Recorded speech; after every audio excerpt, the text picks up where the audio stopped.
Selamat siang. Pertemuan kita kali ini di pelajaran matematika wajib masih di materi mengenai trigonometri. Pertemuan sebelumnya kita sudah belajar mengenai perbandingan trigonometri pada segitiga siku-siku. Kali ini kita lebih lanjut lagi membahas soal terkait materi sebelumnya. Oke. Untuk yang pertama, di sini ada contoh soal halaman 134 di buku paket matematikanya, bisa kalian buka ya. Saya bacakan soalnya. Di sini ada suatu segitiga siku-siku PQR.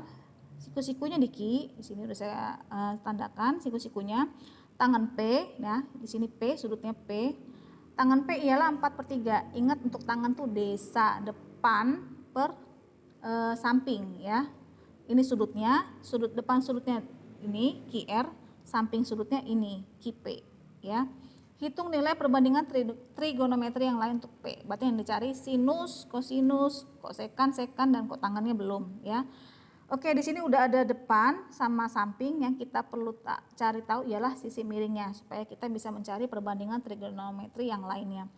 Sisi miringnya kita cari dengan Pythagoras, berarti 4 kuadrat ditambah 3 kuadrat ya. Menjadi akar dari 9 plus 16, akar dari 25 sama dengan 5. Nah, sini sudah dapat kita sisi miringnya 5, maka dengan mudah kita bisa mencari perbandingan trigonometri yang lainnya. Untuk yang sinus, sinus itu demi, depannya 4, miringnya 5, ya jadi 4/5. Kosinus itu sami, sampingnya 3, miringnya 5, jadi 3/5. Kosekan itu kebalikan sinus, jadi 5/4. Sekan itu kebalikan kosinus, jadi 5/3. Kotangan itu kebalikan dari tangan, jadi 3/4. Oke, sesederhana itu. Kita lanjut ke pembahasan soal yang berikutnya. Di halaman 139 uji kompetensi 4.2.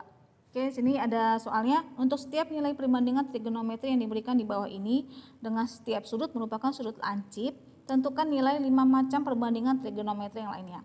Oke, untuk soal nomor 3 sini yang saya bahas ialah A dan D ya. Untuk beberapa trigonometri nanti kalian kerjakan nomor 3A, B, D, dan E ya. Sini saya kasih contoh yang A dan D. Untuk yang A, diketahui sinus A itu 3/4. Sinus itu depan miring ya, depan miring. Karena depan miring berarti yang belum ada itu sisi samping yang belum dicari tahu. Nah, untuk mencari sisi samping, kalau sisi samping berarti pengurangan ya, pengurangan miring minus depan. Miringnya 4 kuadrat, depannya 3 kuadrat. Jadi 16 minus 9 sama dengan akar 7. Nah, sudah dapat nih sisi sampingnya. Kita cari kosinusnya. Kosinus itu sami, samping per miring. Sampingnya berapa? Akar 7. Miringnya berapa? 4. Jadi akar 7/4 sama dengan 1/4 akar 7 untuk kosinusnya. Nah, kalian lanjutin lagi ya. Sini udah diketahui semua sisinya.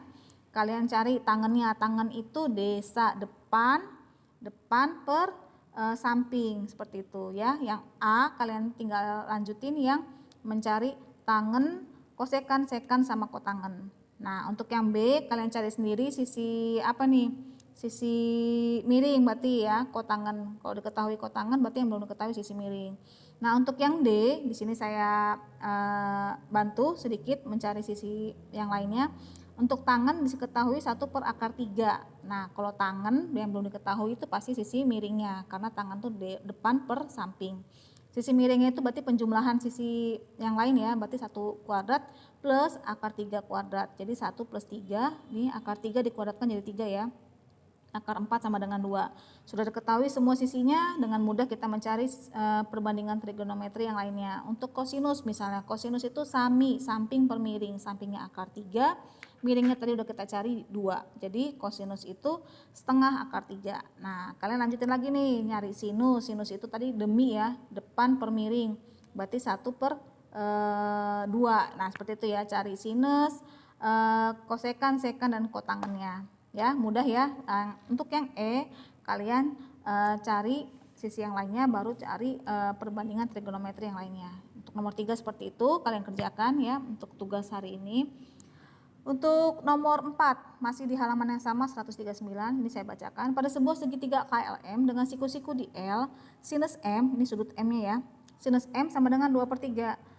Panjang sisi KL sama dengan akar 10 cm. Tadi di contoh soal tidak diketahui ya panjang sisinya. Nah, yang ini diketahui panjang sisinya. Tentukan panjang sisi segitiga yang lain. Sisi segitiga yang lain itu apa? karena sinus M itu 2/3, sinus itu depan miring, yang berarti yang belum diketahui itu sampingnya ya. Jadi panjang sisi segitiga yang lain maksudnya sisi sampingnya berapa, dan nilai perbandingan trigonometri lainnya. Nah, ini udah ada sin, berarti yang belum dicari kosinus, tangen, kosekan, sekan, dan kotangen. Oke, untuk langkah yang pertama mencari panjang sisi segitiga yang lainnya, yaitu sisi tadi itu sisi sampingnya ya. Nah, sini sudah saya kasih ilustrasi untuk sinus M itu 2/3 ya. Depan per miring, depan M itu KL nih 2 per miringnya 3. Nah, karena panjang sisi KL yang akar 10 nih, KL yang akar 10, nah kita perlu membuat ini variabel. Jadi 2/3 itu jadi 2A per 3A. Nah, KL-nya kan tadi akar 10. 2A itu sama dengan akar 10. Maka A-nya sama dengan setengah akar 10. Ya. Berarti sisi KL ini ya, karena sisi KL diketahui akar 10, maka kita perlu mencari KM-nya. KM-nya itu kan 3A.